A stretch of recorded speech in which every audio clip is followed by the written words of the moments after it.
세자빈을 패출하라. 조선의 성군이라 불리던 세종대왕의 목소리가 이토록 서슬퍼런 분노로 떨린 적은 없었습니다. 경복궁 사정전의 공기는 숨소리조차 들리지 않을 만큼 얼어붙어 있었습니다. 그 분노의 끝에는 조선의 차기 국모로 간택되었던 여인 세자빈 봉씨가 엎드려 있었습니다.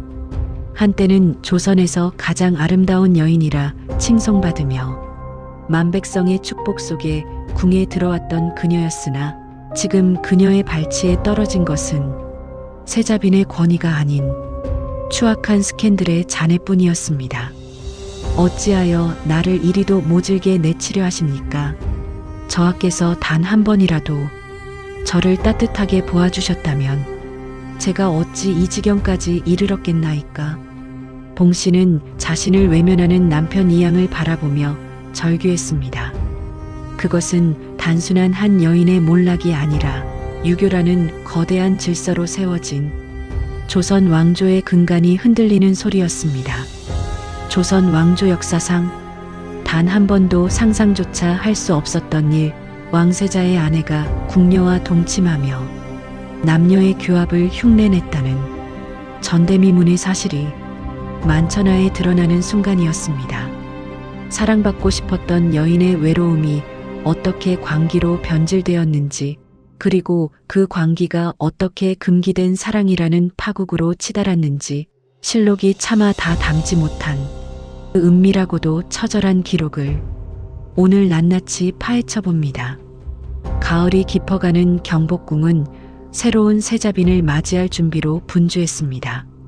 첫 번째 세자빈이었던 휘빈 김씨가 주술을 부리다 쫓겨난 직후였기에 세종은 새로운 며느리를 뽑는데 유독 심혈을 기울였습니다. 김씨는 세자의 사랑을 얻기 위해 기이한 술법을 썼던 여인이었습니다. 세자가 총애하는 궁녀들의 신발을 훔쳐 불태운 뒤 그제를 술에 타서 세자에게 먹이려 했고, 암수뱀이 교합할 때 흘린 액체를 수건으로 닦아 허리에 차는 압승술까지 시도했습니다. 이 일이 발각되어 김씨는 간택된 지 불과 2년 3개월 만에 패출되었습니다. 세종은 신하들을 불러 말했습니다. 이번에는 가문과 부덕은 물론이고 무엇보다 세자의 마음을 사로잡을 만큼 용모가 빼어나야 한다는 조건이 붙었습니다. 세자가 마음에 들어야 그런 일이 없을 것이라 생각한 것입니다. 그렇게 수많은 처녀 중 선발된 여인이 바로 하엄 봉씨였습니다. 간택은 이례적으로 진행되었습니다. 후보 처녀들을 한 곳에 모이게 한 후 직접 용모를 보고 뽑는 방식이었습니다. 실록은 그녀에 대해 군신들이 모두 만족했을 만큼 아름다웠다고 기록하고 있습니다. 조선 왕실의 비빈 중 드물게 공식적으로 아름다운 여인으로 기록된 것입니다. 화려한 가례가 치러졌고 봉씨의 아버지 봉년은 종부시 소윤으로 승진했으며 한양 거리에는 축하 인파가 몰렸습니다.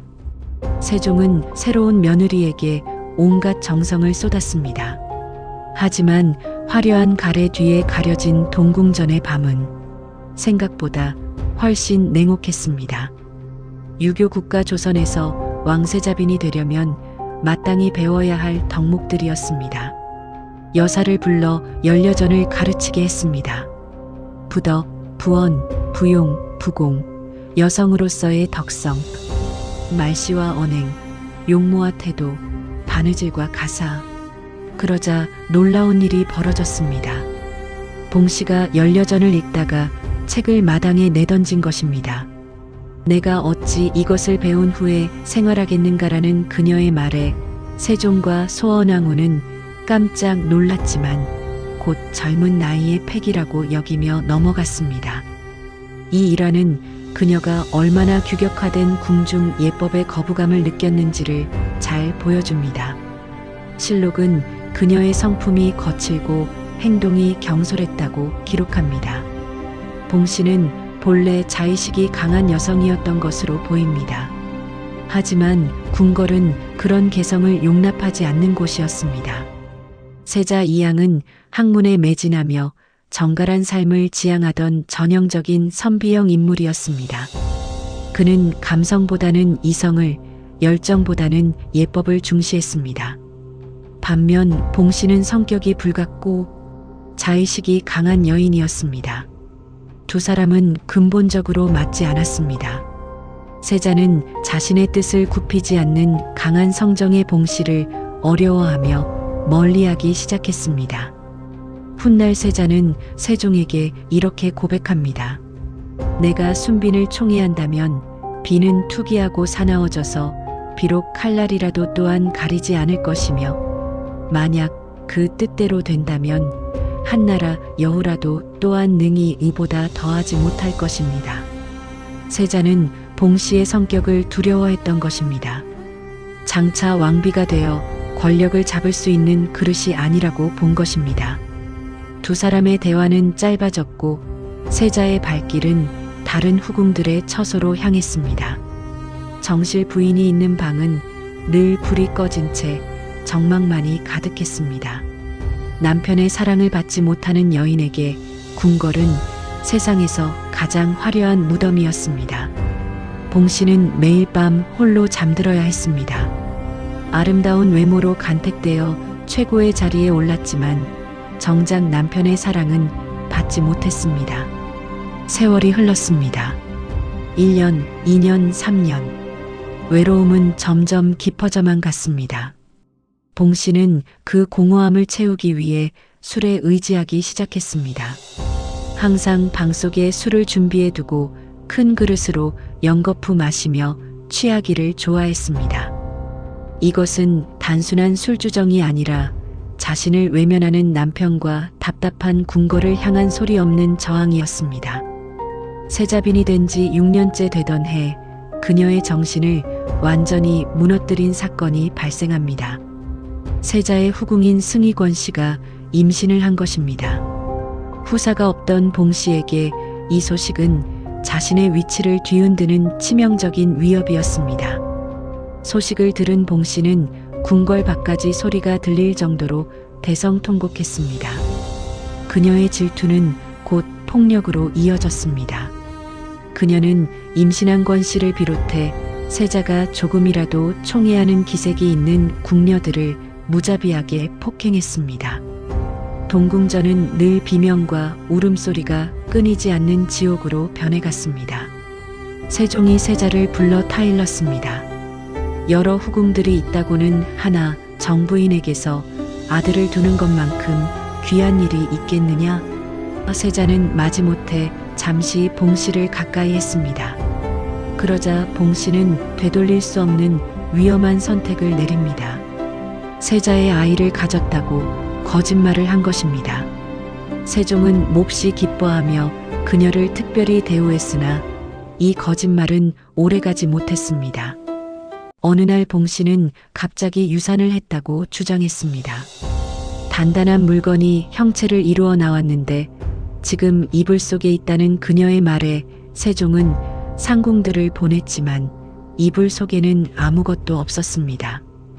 아이를 갖고 싶어 했던 절박함이 낳은 참극이었습니다. 세종은 며느리를 동정하여 이 일을 덮어주었으나 세자의 마음은 완전히 얼어붙었습니다. 봉씨의 행동은 점점 더 이상해졌습니다. 술에 의지하는 것만으로는 부족했습니다. 좋은 음식물을 얻으면 상자 속에 갈무리에 두고는 손수 그릇 속에 있는 것을 꺼내어서 먹었습니다. 세자가 종하게 옮겨 거처할 때 봉씨는 시녀들이 쓰는 변소에 가서 벽틈 사이로 바깥 사람을 엿보았다고 합니다. 또 술에 취해 여종들에게 엎혀서 뜰 가운데를 다니게 하기도 했습니다. 심지어 궁녀들에게 남자를 사모하는 노래를 부르게 했다고 합니다. 조선시대 유교 사회에서 양반가의 여성, 더군다나 왕세자빈이 이런 행위를 한다는 것은 상상도 못할 음란한 행위였습니다. 하지만 이것보다 더 심각한 문제가 있었습니다. 바로 질투와 투기였습니다. 봉씨는 세자의 후궁들, 특히 임신한 권 씨를 못살게 굴었습니다. 세자가 조금이라도 관심을 보이는 궁녀가 있으면 폭력을 휘둘렀습니다. 때로는 죽을 만큼 때리기도 했습니다. 세자는 이런 봉씨가 두려웠습니다. 그래서 더욱 멀리했습니다. 악순환이었습니다. 봉씨가 세자의 사랑을 받지 못하자 투기했고, 투기하니 세자가 더욱 멀리했고, 멀리하니 봉씨는 더욱 절망했습니다. 그런 봉씨에게도 위로가 필요했습니다. 그 위로는 뜻밖의 곳에서 왔습니다. 궁녀 소상이었습니다. 소상은 봉씨가 친정에서 데려온 수청 궁녀였습니다. 낯선 궁궐에서 믿고 의지할 수 있는 최측근이었습니다. 처음에는 단순한 주종 관계였을 것입니다. 하지만 시간이 지나면서 관계는 변해갔습니다. 잠시라도 소상이 자리를 비우면 화를 내기 일쑤였고 곁을 떠나지 못하게 하였습니다. 봉씨는 소상에게 집착했습니다. 소상이 자리를 비우면 참지 못했습니다. 나는 비록 너를 매우 사랑하나 너는 그다지 나를 사랑하지 않는구나. 봉씨는 이렇게 말했다고 합니다. 소상과 가까이 하는 다른 시녀라면 모조리 질투의 대상이 되었습니다. 소상과 가까이 하는 시녀를 보기라도 하면 봉씨는 시와 때를 가리지 않고 폭력을 휘둘렀습니다. 이것은 사랑이었을까요? 아니면 단순한 집착이었을까요? 소상은 봉씨의 부름을 두려워했다는 기록이 있습니다. 하지만 봉씨의 입장에서는 이것이 자신이 느낄 수 있는 유일한 친밀감이었을 것입니다. 남편은 자신을 사랑하지 않았고 시부모는 자신을 감시했고 궁녀들은 자신을 두려워했습니다. 오직 소상만이 자신 곁에 있어 주었습니다. 동짓날 밤, 1년 중 가장 밤이 길고 어두운 그날, 경복궁 동궁전의 깊은 안방에서 조선 역사가 결코 기록하고 싶지 않았던 일이 벌어집니다. 봉씨는 소상을 침소 안으로 불렀습니다. 그녀는 다른 여종들을 모두 문 밖으로 물러나게 한 뒤 소상에게 옷을 벗을 것을 강요했습니다. 두려움에 떨던 소상은 거절하려 했으나 세자빈의 위압 앞에 결국 병풍 뒤에서 옷을 벗었습니다. 봉씨는 강제로 소상을 침상으로 끌어들였습니다. 그리고는 남녀가 교합하는 형상으로 그녀를 희롱하며 자신의 욕망을 배출했습니다. 실록의 기록은 매우 구체적이고 적나라합니다. 봉씨는 소상의 옷을 벗기고 함께 누워 차마 입에 담기 힘든 행위들을 이어갔습니다. 심지어 소상에게 자신의 혀를 빨게 하고 남자의 역할을 흉내내며 밤새도록 그녀를 괴롭혔습니다. 이것은 단순히 외로움을 달래는 수준이 아니었습니다. 봉씨는 소상에게 병적으로 집착했습니다. 소상이 잠시라도 자리를 비우면 불같이 화를 냈고 그녀가 다른 시녀와 말만 섞어도 투기하며 폭력을 휘둘렀습니다. 봉씨는 너와 나는 이제 한 몸이다. 누구에게도 이 일을 말해서는 안 된다며 입단속을 시켰지만 동궁전의 벽은 귀가 있었습니다. 세자빈의 방에서 매일 밤 들려오는 여인들의 신음소리와 기이한 대화는 궁녀들 사이에 빠르게 퍼져나갔습니다.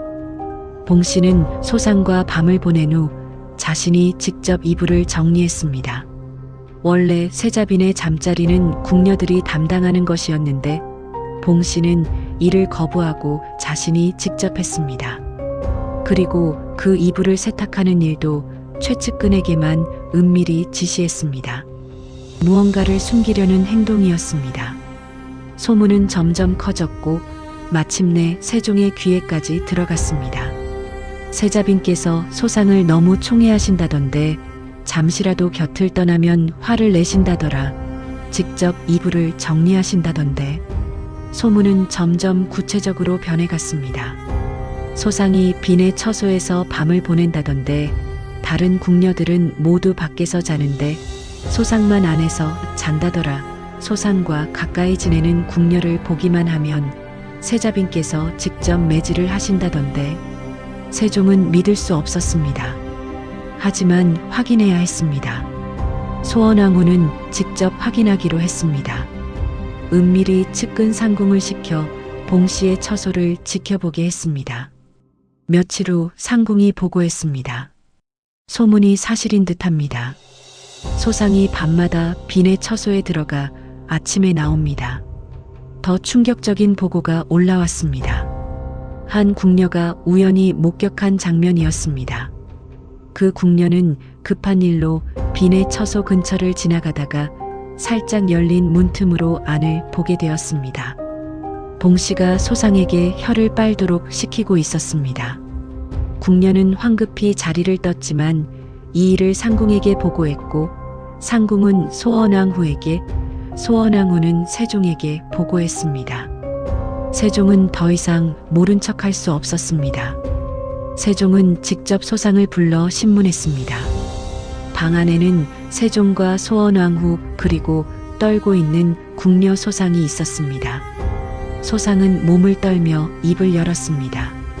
지난해 동짓날에 빈께서 저를 불러내전으로 들어오게 하셨습니다. 다른 여종은 모두 지게문 밖에 있었습니다. 세종이 다그쳤습니다.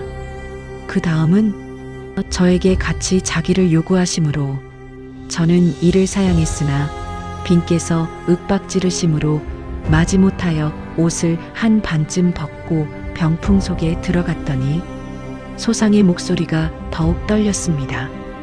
빈께서 저의 나머지 옷을 다 빼앗고 강제로 들어와 눕게 하여 남자의 교합하는 형상과 같이 서로 희롱하였습니다. 방 안에 정적이 흘렀습니다.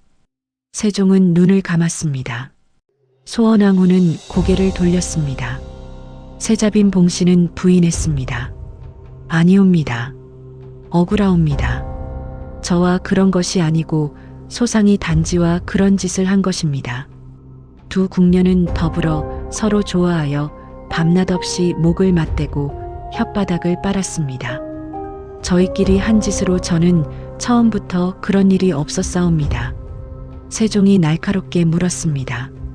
그렇다면 너는 그들이 그런 짓을 하는지는 어떻게 알았단 말이냐? 봉 씨는 대답하지 못했습니다. 세종은 세자 이양을 불렀습니다. 세자가 말했습니다. 신은 빈의 이상한 행동들을 여러 번 목격했습니다. 신이 빈에게 물었습니다. 어째서 시녀와 함께 자는지를. 빈은 이렇게 대답했습니다. 세자를 사랑하지만 세자는 저를 사랑하지 않으니 혼자 자는 것이 너무 외로웠다고 했습니다. 방 안에 무거운 침묵이 흘렀습니다. 세자는 계속 말했습니다. 신은 빈을 두려워했습니다. 내가 조금이라도 총애하는 기색을 보이면 빈은 투기하고 사나워져서 칼날도 가리지 않을 것 같았습니다. 세종은 며칠간 고민했습니다. 대신들은 극형을 주장했습니다. 이는 천륜을 어긴 대죄옵니다. 마땅히 엄벌에 처해 다시는 이런 일이 없도록 해야 합니다. 하지만 세종은 망설였습니다. 2번이나 폐출을 행한다면 더욱 나라 사람들의 눈과 귀를 놀라게 할 것이므로 나는 이를 매우 염려하여 처리할 바를 알지 못하겠다. 휘빈에 이어 또다시 며느리를 쫓아낸다. 이것은 단순히 집안 망신이 아니었습니다.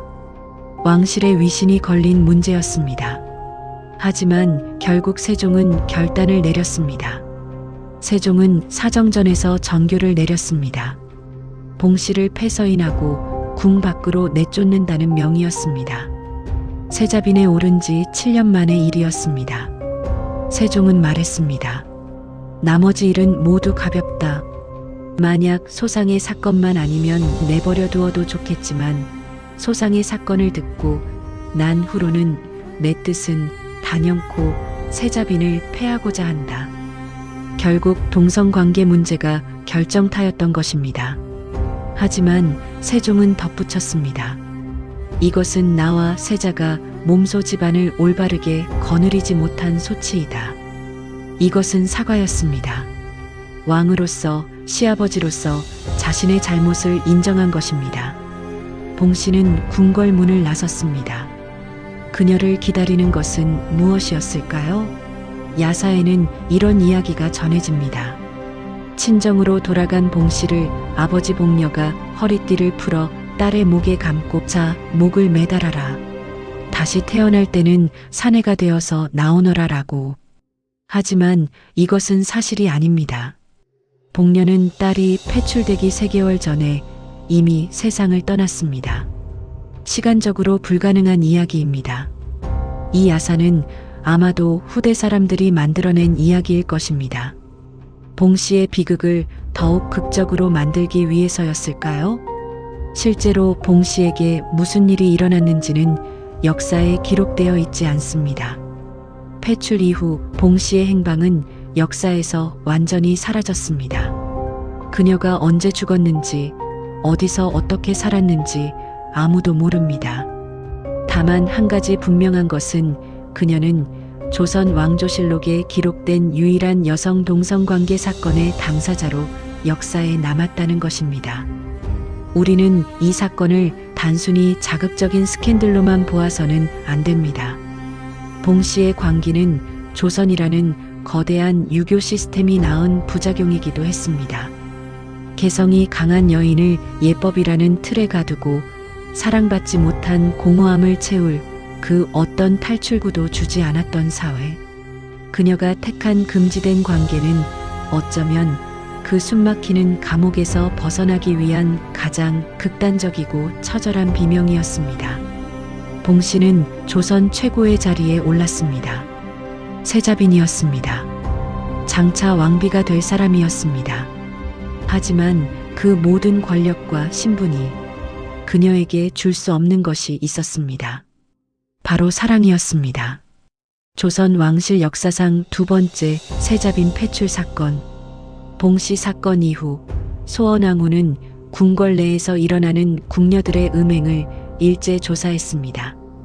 궁녀들 사이에 있었던 비슷한 관계들이 모두 적발되어 처벌받았습니다. 곤장 100대를 맞은 궁녀들도 있었고 궁 밖으로 쫓겨난 이들도 있었습니다. 봉 씨 사건 이후 궁중의 기강은 한층 엄격해졌습니다. 하지만 인간의 본성을 바꿀 수는 없었습니다. 600년 전 경복궁의 어두운 밤을 지켰던 봉 씨의 외로운 그림자는 오늘날 우리에게도 묻습니다. 법과 제도가 인간의 본성과 감정을 완벽히 통제할 수 있는가? 그리고 진정한 사랑이 결핍된 삶이 얼마나 무서운 괴물을 만들어내는가? 외로움은 사람을 어디까지 몰고 가는가? 권력과 신분이 행복을 보장할 수 있는가? 조선 최대의 금기였던 세자빈 봉 씨의 이야기는 그렇게 지워진 이름 속에 여전히 살아남아 우리에게 묵직한 질문을 던지고 있습니다. 함께 해주셔서 감사합니다. 더 깊은 밤 다시 만나요.